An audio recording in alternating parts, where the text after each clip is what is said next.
Vamos começar mais uma aula dominical. Hoje é a aula lição de nutrição 9, o avivamento pentecostal no Brasil. Então, o batismo do Espírito Santo é um revestimento de poder. Isso aconteceu em Atos 2 e se repetiu aqui no Brasil em 1910 pelos missionários da Assembleia de Deus que chegaram aqui em Belém do Pará. Isso aconteceu depois de sermos salvos. Bom, essas pessoas ficaram cheias do derramado do Espírito Santo e começaram a fazer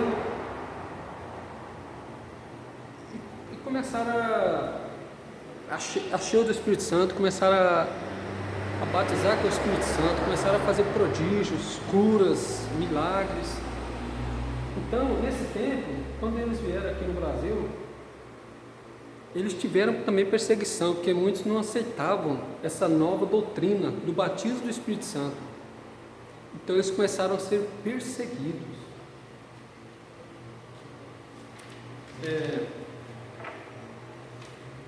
Albino de Albuquerque foi a primeira missionária a batizar depois que ouviu a mensagem dos missionários Daniel Berg e Gunnar Wingren.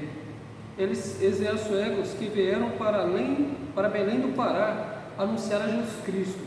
Uma pessoa que vai na academia e não tem costume de malhar, quando é a primeira vez, ela sente dor nos braços, nas pernas, na junta.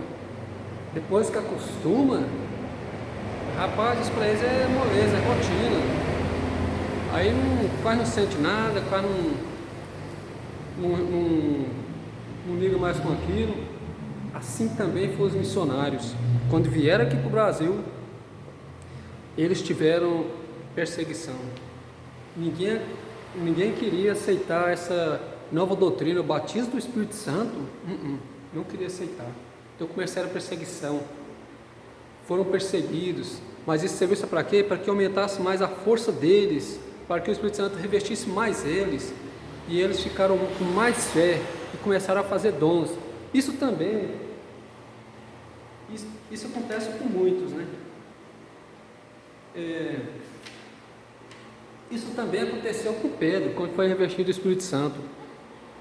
Em uma pregação, ele converteu 3.000 pessoas ao arrependimento e batizaram nas águas.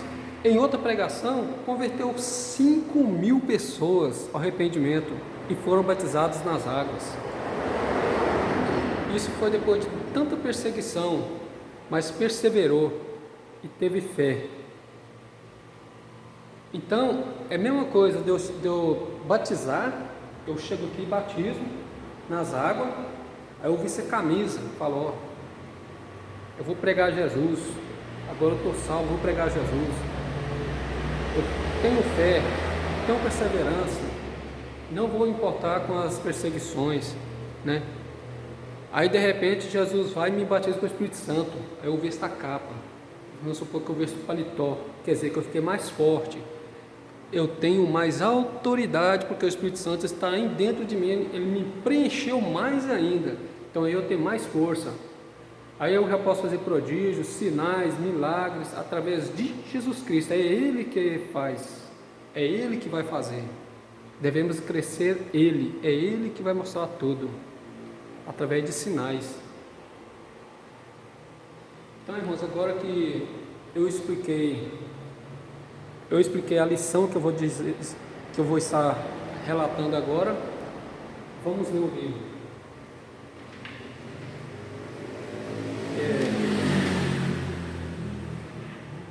Hoje, 26 de fevereiro de 2023, o avivamento pentecostal no Brasil. Texto áureo. Está lá em Atos 19, 5 e 6. E os que ouviram foram batizados em nome do Senhor Jesus, impondo-lhes Paulo as mãos, veio sobre eles o Espírito Santo e falavam línguas e profetizavam. Verdade prática. Deus derramou o grande avivamento pentecostal no Brasil. Ele pode avivar mais uma vez o seu povo. Aleluia.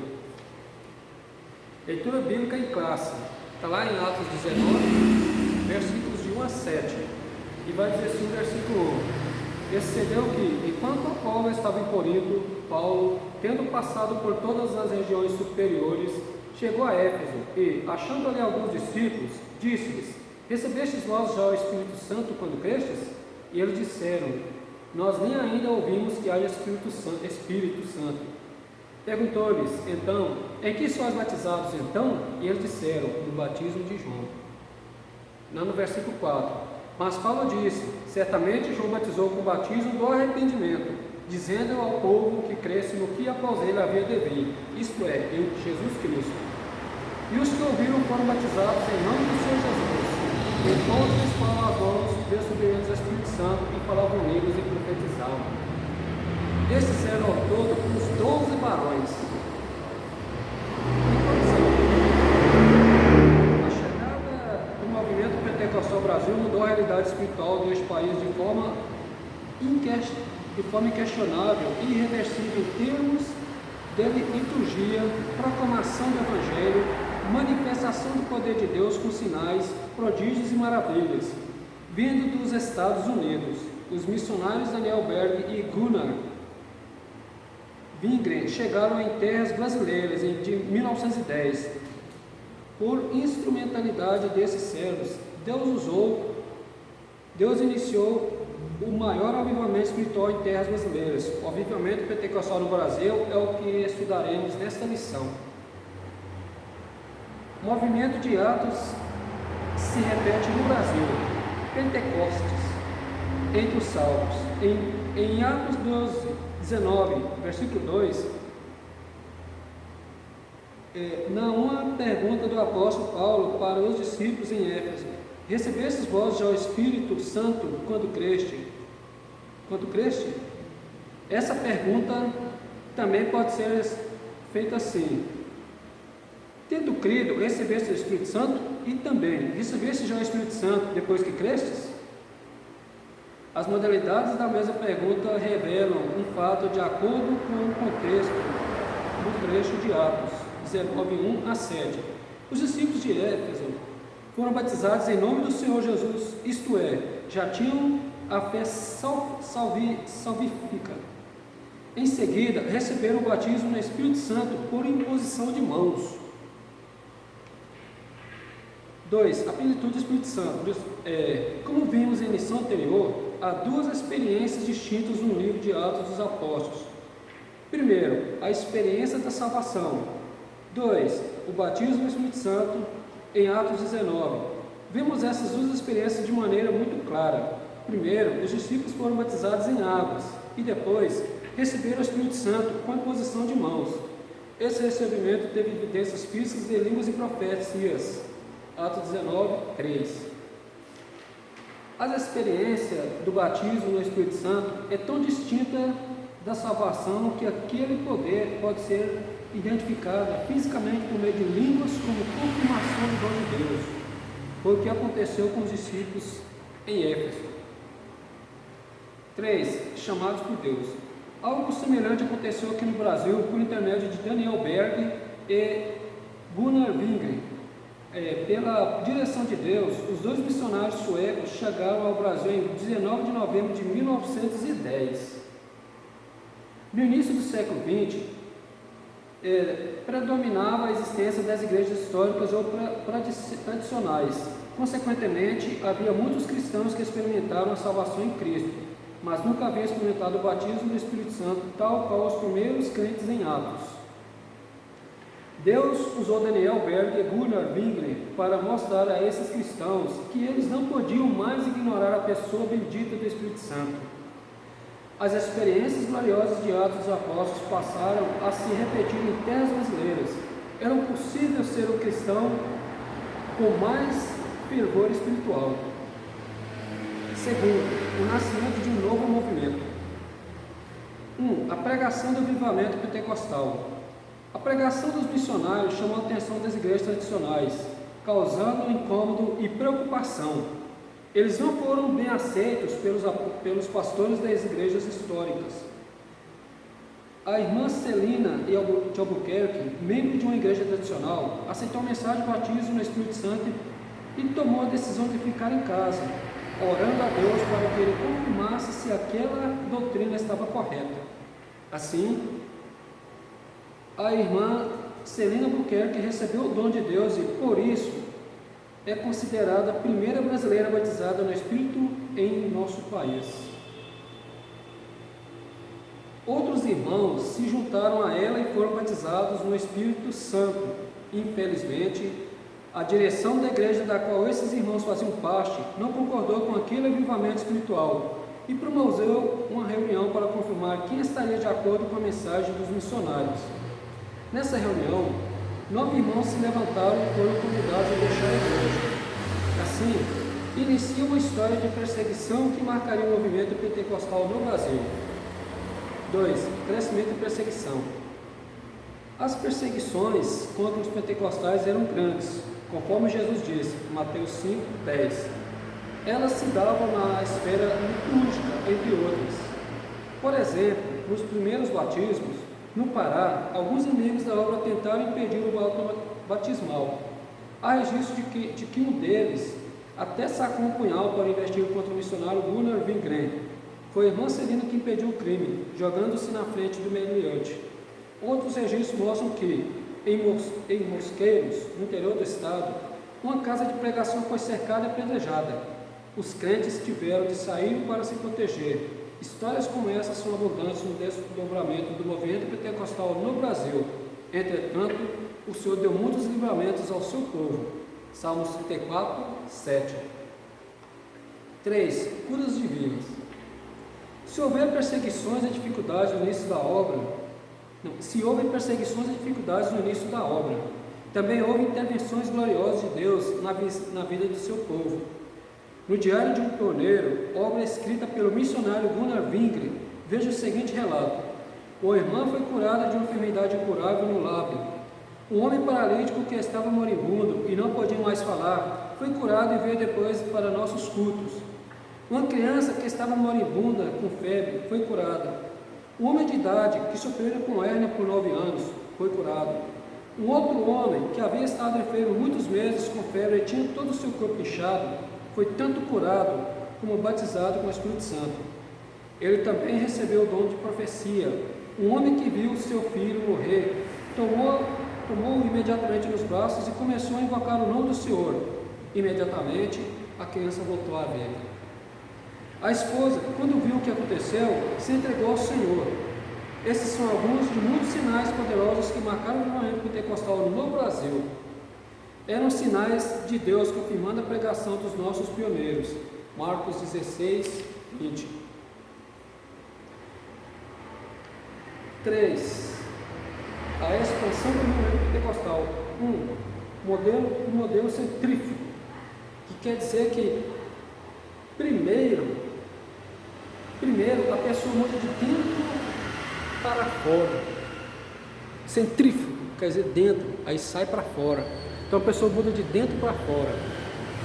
Ela é batizada nas águas, ela vai ser servo de Jesus, vai pregar para as pessoas, vai ter perseguição, ela não vai importar, porque ela sabe que o fim é a salvação da alma, né? Que a gente essa carne fica na terra, mas a alma volta para Deus.